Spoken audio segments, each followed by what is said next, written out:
फिक्र की political file खोलते हैं। आज पश्चिम बंगाल से पंजाब और जम्मू कश्मीर से तमिलनाडु तक कई अपडेट हैं, लेकिन पहले चलेंगे बंगाल।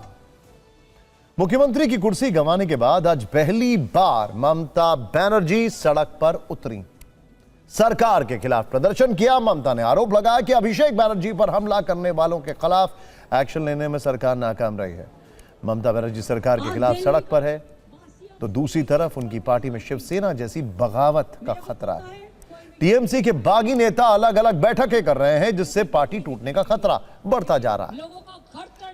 कोलकाता के रानी रश्मोनी एवेन्यू में ममता बनर्जी ने धरना दिया। उनका धरना भतीजे अभिषेक बनर्जी और कल्याण बनर्जी पर हुए हमले के खिलाफ था।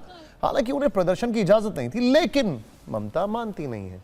सुबह से ही धरना स्थल पर ममता बनर्जी के समर्थक जुटे हुए थे। प्रदर्शन के दौरान वहां पुलिस भी पहुंची। ममता को रोकने के लिए कहा गया, लेकिन वो रुकी नहीं। ममता बनर्जी ने प्रदर्शन स्थल से आरोप लगाया कि सरकार में पुलिस उनके सांसद, विधायक और कार्यकर्ताओं को डरा रही है। ममता बनर्जी को धरने की इजाजत नहीं देने के मुद्दे पर बयानबाजी भी हुई। बीजेपी ने इसका समर्थन किया तो विपक्षी दलों ने विरोध जताया।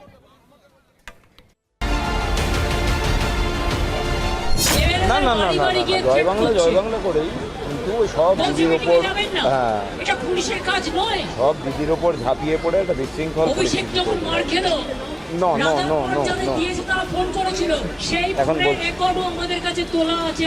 মার ওখানকার স্থানীয় লোকেরা বলেছেন 24 घंटा आगे থেকে বাইরে থেকে লোক নিয়ে এসেছে। पश्चिम बंगाल की जनता ममता बनर्जी को प्रोटेस्ट करने नहीं देंगे। तृणमूल कांग्रेस के खिलाफ आवाज उठा रहे हैं, एक दूसरे को पीट रहे हैं। तो ऐसा स्थिति पे ममता जी नजर हटाने के लिए दिल्ली का बात कर रहे हैं। तो दिल्ली आ सकते हैं, वो अंटार्कटिका जा सकते हैं, रेगिस्तान में जा सकते हैं, कुछ भी कर सकती हो।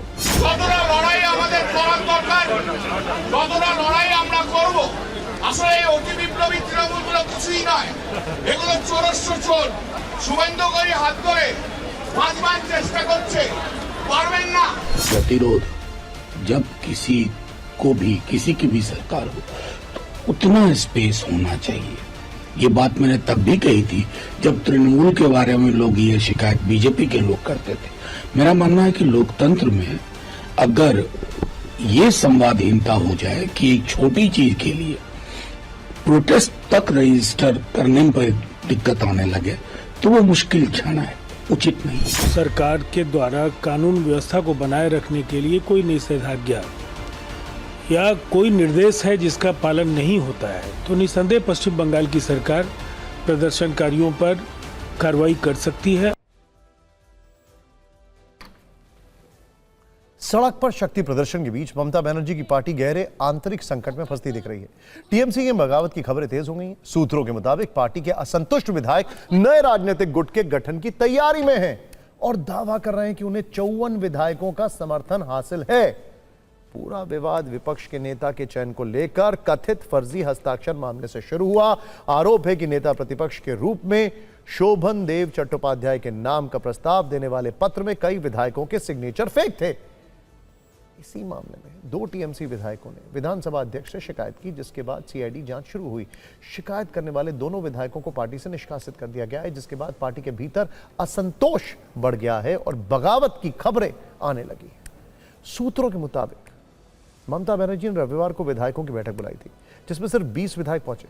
ममता की बैठक से दूर रहने वाले करीब 60 विधायक अलग रणनीति पर काम कर रहे हैं। कोलकाता में कई दौर की बैठकों के बाद अब नया तृणमूल बनाने की चर्चा तेज हो गई है। बागी विधायकों का आरोप है कि पार्टी में लोकतांत्रिक प्रक्रिया खत्म हो गई है और निर्णय कुछ लोगों तक सीमित हो गए। बंगाल में जो हो रहा है राजनीतिक कॉरिडोर में उसे महाराष्ट्र मॉडल कहा जा रहा है। यह कुछ वैसा ही है जैसे महाराष्ट्र में उद्धव ठाकरे की शिवसेना के साथ हुआ था।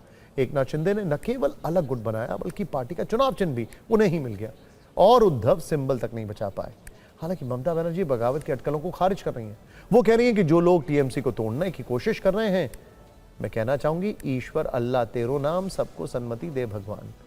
अब लोगों की नजर इस बात पर है कि क्या बंगाल में भी महाराष्ट्र जैसा राजनीतिक घटनाक्रम देखने को मिलेगा या फिर ममता बनर्जी बगावत को समय रहते रोक लेंगी। ये सारे एकजुट होके विधानसभा के स्पीकर के पास जा रहे हैं और ये 3 मेन मुद्दे ये लोग उठा रहे हैं। पहला, हम लोग 2/3 मेजोरिटी हैं, करीब 50 विधायक हम लोग के साथ है, हम ही असली तृणमूल है। दूसरा चीज कि क्योंकि हम असली तृणमूल कांग्रेस हैं तो नेता प्रतिपक्ष ऋतुव्रत बंदोपाध्याय होगा, शोभनदेव चट्टोपाध्याय नहीं। और तीसरा, हम लोग के पास 2/3 मेजोरिटी है तो ये जो घास के ऊपर जोड़ा फूल का जो सिंबल है ये हमारा होना चाहिए। शिवसेना महाराष्ट्र मॉडल अभी बंगाल में चल रहा है। अभी हमारा टीएमसी के लिए दरवाजा बंद है। किसी को नहीं इंपोर्ट करके हम लोग 207 तक पहुंच गए। जनता टीएमसी का नेताओं को खिलाफ वोट दिया था। तो इस स्थिति में आप क्या चाहते हैं? जो टेंटेड है, जो नौकरी बेचा, नौकरी खरीदा, जो जनता का जीना हराम कर दिया था, भारतीय जनता पार्टी का तृणमूलाइजेशन नहीं हो सकता, नहीं हो सकता, नहीं हो सकता। स्पीकर साहब के ऑफिस में आए थे पार्टी के तरफ से एक नए लेटर सबमिट करने के लिए। स्पीकर साहब नहीं थे तो अकॉर्डिंग टू रूल तो उनका ऑफिस में तो जमा देना पड़ता है, रिसीव करने का बात होता है। वो बोल रहे हैं हमारा कुछ करने को नहीं है क्योंकि हमारा स्पीकर साहब काल के बाद इंस्ट्रक्शन दिया है कि हम कोई लेटर रिसीव नहीं कर सकता। ये क्या है? पूरी पार्टी गिनती के जो विश्वासी कुछ जनप्रतिनिधियों को छोड़कर एक बड़े बगावत का सामना टीएमसी करने जा रही है।